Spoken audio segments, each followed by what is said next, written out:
Fierce rain and winds. Typhoon Haishen has cut power to about 180,000 homes, and officials have ordered some 1.8 million people to evacuate. More than 500 flights have been cancelled and bullet train services suspended. To all citizens, especially those who are living in areas which have a high possibility of river flooding or high tides, please stay alert on the information from your local authorities. Please take immediate actions such as to evacuate or secure safety to protect your life.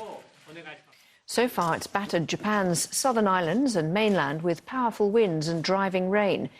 In less than 5 hours' time, it will arrive in South Korea, where the authorities have raised the typhoon warning to its highest level. And it will move further up the Korean peninsula through Monday, dumping rain on ground already saturated by Typhoon Haishen just a few days ago. Rob McBride has more from the South Korean city of Pohang.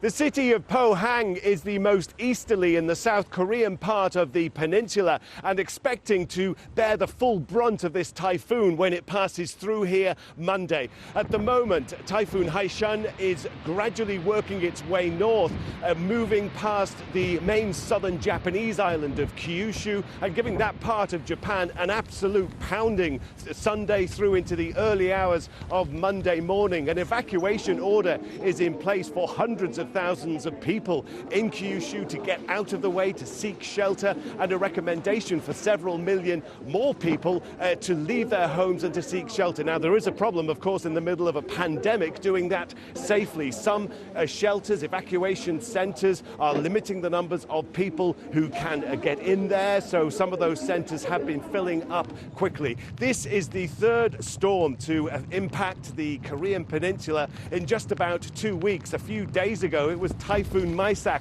which hit the Korean peninsula, and Haishen is taking pretty much the same course, working up the eastern side of the Korean peninsula before again making landfall in North Korea, eventually reaching northern China itself before it gradually fades away. But the Korean peninsula, with all of these storms and excessive summer rains, have taken an absolute soaking, so the land is already incredibly wet.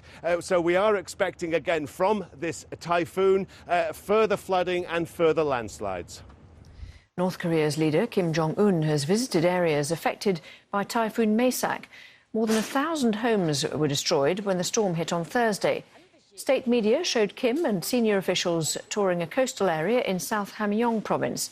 It's the third spell of bad weather to cause damage there within a month. Kim called for citizens from the capital, Pyongyang, to go to help with recovery efforts.